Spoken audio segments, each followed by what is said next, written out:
Welcome back to the morning show here on Arise News. President Muhammadu Buhari reacted to the death of Kolade Johnson on Monday, extending his condolences to the family and friends of the deceased, stating that the apprehended police officers responsible for his death are being disciplined. But Nigerians are saying they want stronger sanctions and a reform of police special units, especially the Federal Special Anti-Robbery Squad and the Special Anti-Cultism Squad. Joining us now to speak on this is the leading voice of the #EndSARS movement, Segun Awosanya. Benga Awosanya, actually. Benga Awosanya? Segun Awosanya. Okay. Segun Awosanya. Okay. Thank you very much. Welcome to the morning show. Thank you very much for having me. So as we said in the intro, the officers responsible have been arrested. They've been paraded in public. Their names have been made public, and their accounts have been reported to the media. The president has offered his condolences. The Senate has resolved to fast-track the police reform bill. Do you find these measures satisfactory at this time? Well, I think I would not say that it is not something that is commendable, but I must also state that this might also be, some of these actions might also be chasing the symptoms. When an alarm bell is being pressed, it shows that there's somebody at the door. The problem is not the alarm noise. It is about the fact that somebody is there. If you have a headache, there's a problem. It's showing that there's a problem. It's not actually the headache that is the problem. It's just a sign that something is wrong within the system. And arresting people who are taking orders from some other people to do certain things is not going to stop the problem. It's not going to fix the problem. We need to delve into the real crust of the matter, which is what rule, what protocol exists within the Special Anti-Robbery Squad.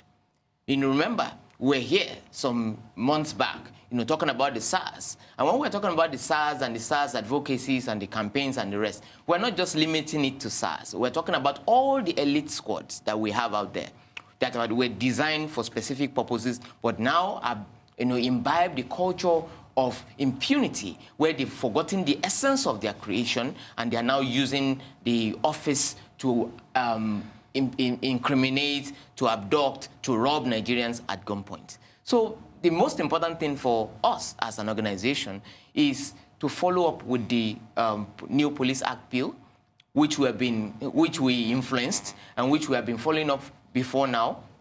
And we have been assured by the Senate President that that is going to be ready by Tuesday. And we are hoping and praying hard that the President, expedite action in signing this to law once sent to him. Because this is the only way, this is the only thing that is standing between Nigerians shutting down the country and sitting down in Nassau Rock to be cooking beans on the road for as long as it takes until that becomes law. Because we cannot continue to die. Well, you seem to have so much faith in this Police Act Amendment Bill 2018. But is it really about the legal framework or about leadership and culture in terms of how the police itself functions as an organization? You recall that when you started the End SARS campaign, which caught on heavily on social media, the then Inspector General of Police eventually took notice of this and introduced certain reforms in terms of the structure of the police. And between the time he was there and another Inspector General of Police was appointed, there seemed to have been a reduction in reported cases of police brutality, particularly involving the anti-robbery squad. Yeah. So what happened? You think a law, a new law, will just solve the problem overnight? No, that's not what we think. I'm a tech as well, and I always tell my tech people that technology don't solve problems because there are human factors within that system, that imputes data into the system. So if those people are corrupt, the system will influence and facilitate corruption. So it is not the law that fixes things. It is not the police that stops crime. It is the society.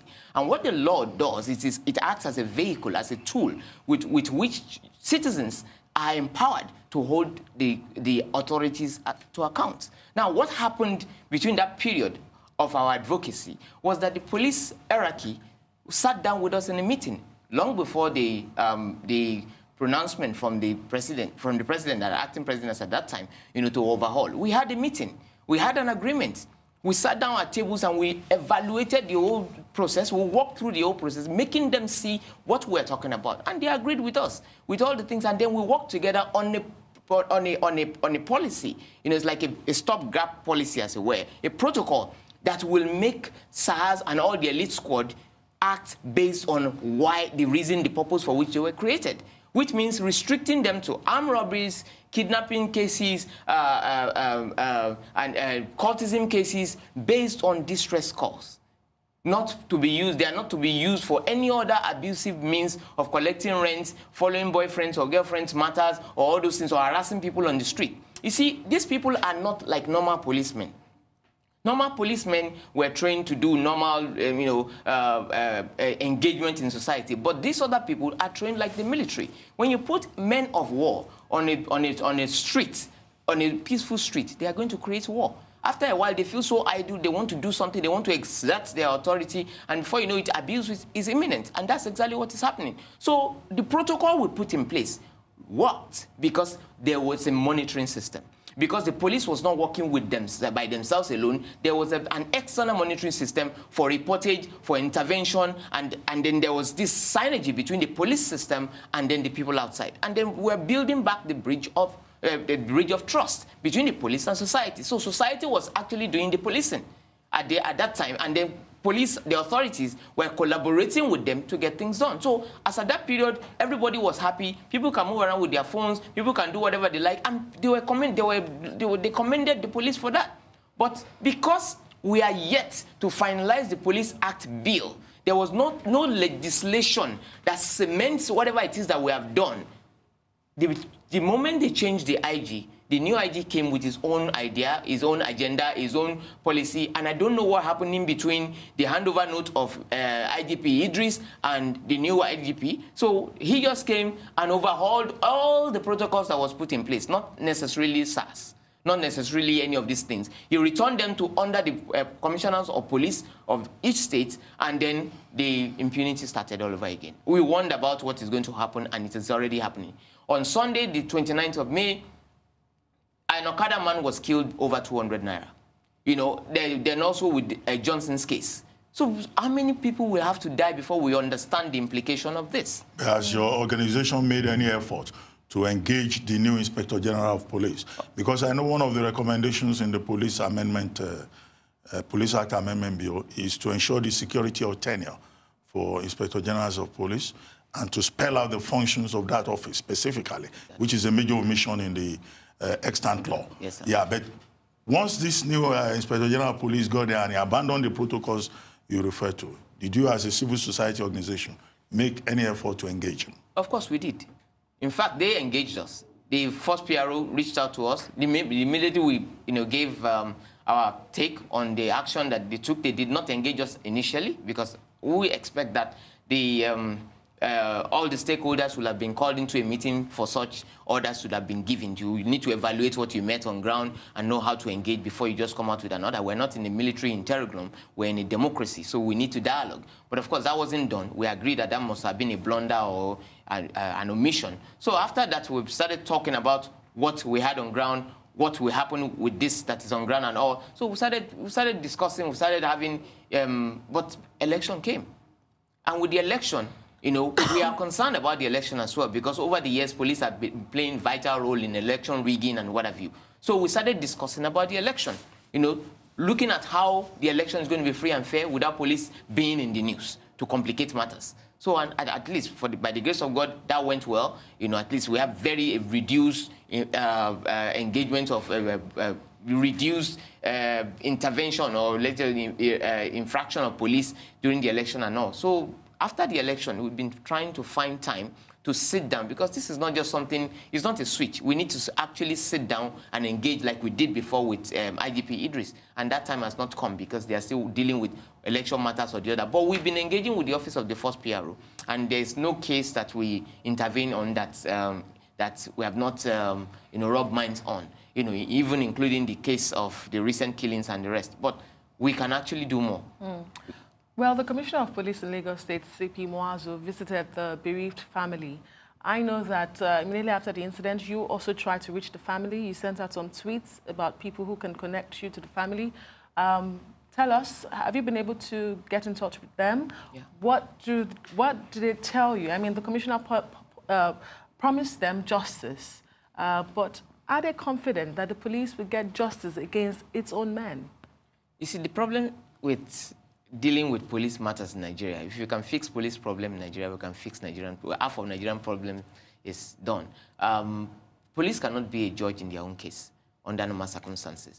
And we believe that with the intervention of civil society organizations, even the bench, people can actually understand their role, their rights, and in cases like this, they can easily go and file a suit in the court on fundamental human rights infringement or something like that. With that, it can be fast-paced instead of waiting for police to come back to you and finish their own internal investigation or what have you. These men were on illegal duty. These men killed a citizen in cold blood before hundreds of witnesses. There's no question about, there's no internal investigation with this matter. It's a criminal case, pure and simple. Unless there's an attempt to cover up. Because from our own investigation, which Premium Times carried and published, till as at yesterday, the 2IC of that department of the anti-cultism was still denying that these men are not his men. He was still denying. So what did the family tell you? What the family are actually, they're still bereaved and they're still, but they accept our condolences and they were like, whatever it is that we're willing to do for the family, they are open. So we sent our lawyers there to meet with their lawyers because they have some legal counsel already. So we sent our own team there as well to join their legal counsel and then guide them through the whole process. So probably by the end of today, we'll be able to know the outcome of that and the signage, whatever it is that we're going to put together to represent the family. But as it were, they are just, feeling their loss, and there is no confidence thereabout in the whole matter.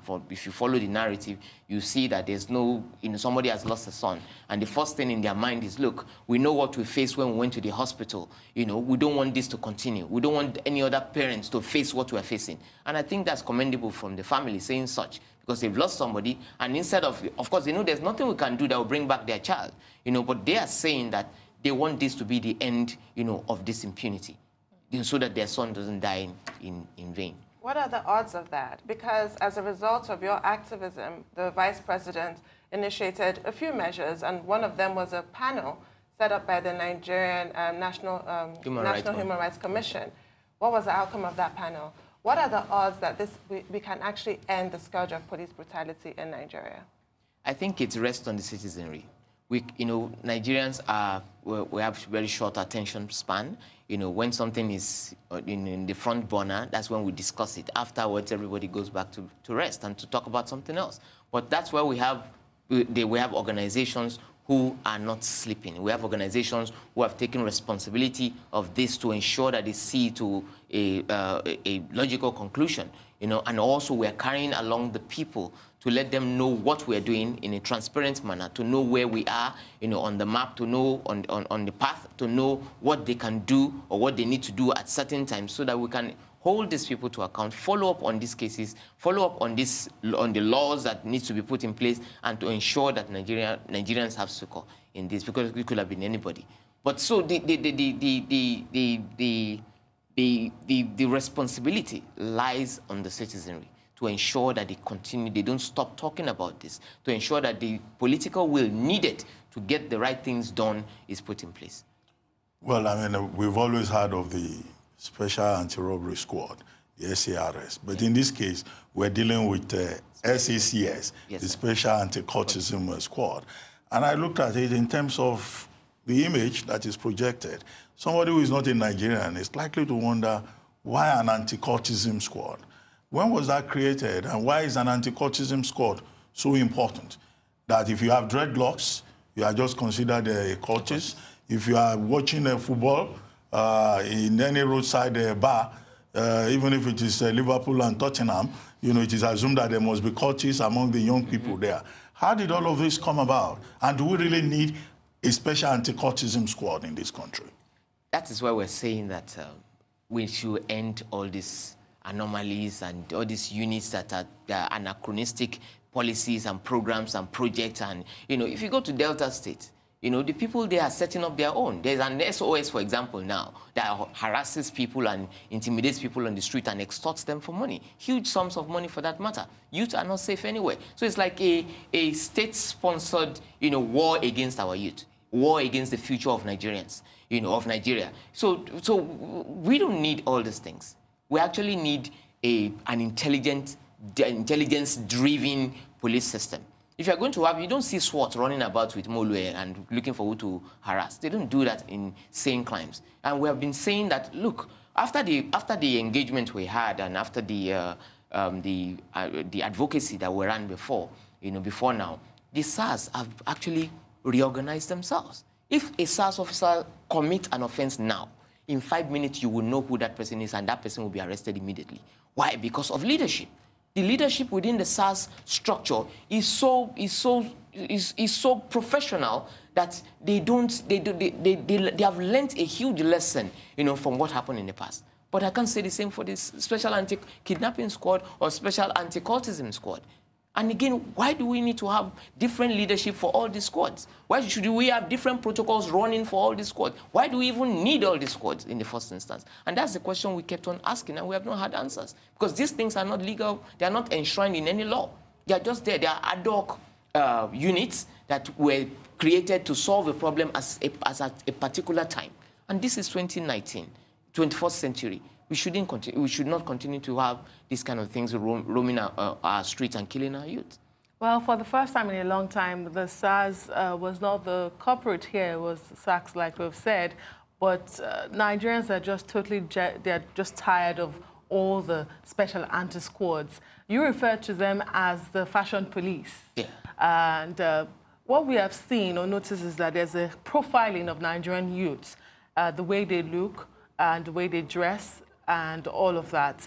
But do you think that there's a germane reason? I mean, the police would say from reports, there's an increasing number of cases of cultism in Lagos especially. Okay. So do you think that there's a fundamental problem? Perhaps it's the solution we're getting wrong, or how to handle this we're getting wrong. But there is a fundamental problem, isn't there? There is a fundamental problem, but there are ways to deal with that problem. Like I said, police don't keep the robbers away or keep the cultists away. It is the society that will say that we don't want cultists or cultism in our society. How do you even identify a cultist? Yeah, it's through their actions and through the damages they cause and the impact of whatever their activities in society. So once you know that and you know people who are cultists, you can easily call on the police and say, look, I have identified somebody who I believe to be a cult. Come and arrest this person. Come and do your investigation. And they can follow up with that. But what do we have with the Special Anti-Cultism Squad? They don't do any investigation. They don't run any background check on anybody. They don't even have records. All they do is use that opportunity to rob Nigerians. Because we're saying this authoritatively because we have followed up on cases for many years. And there's no day that we don't have up to 100 calls from Bagada, talking about people being abducted at the bus stops and all. When there are cult clashes, for example, there was one recently in Bagada area. It was very serious. Properties were damaged. People were afraid to go to their homes and all. We did not see a single arrest. So you're saying Bagada is a flashpoint in Lagos? It's one of the flashpoints for cultism. And also you have Aja. Okay. Aja area, Langiles, and some cultists there, they shut down the place for a while. We did not see any anti-cultist, cultism police or officers going there to storm the area to come back to quell the issue. They will wait until the crisis is over, and they will come and pick up the innocent and put a ransom on their heads. And people see this happen. Commissioner of police see this happen. IG of police hear this happen, and they do nothing about it. There had not been a time or a month that we don't send petition concerning these matters. And they don't prioritize it until people die. And this is one thing that we want to bring to an end. Because there's no essence of having these units there when they are not doing what they are created to do. They are causing more nuisance. In fact, Nigerians are on the verge of declaring police a terrorist organization. And that's where we are now. When anti-cultism have more buses than Nigerian Union of Road Transport Workers. Well, thank you very much, Segun. I'm sure that, you've been able to throw a lot of light on some of these issues. We too here commiserate with the family of the late Kolade Johnson, and we join you in condemning, any kind of impunity or criminality in Nigeria. Ladies, Tundu? Thank you. Adesua, I think we should let Segun Awosanya. Thank you for being on the show. Thank you very much. Thank you. Thank you. It's time now for a short break on the morning show. When we return, we'll have Arise News analyst Emmanuel Afeni join us with a review of top stories on today's newspapers. Stay with us.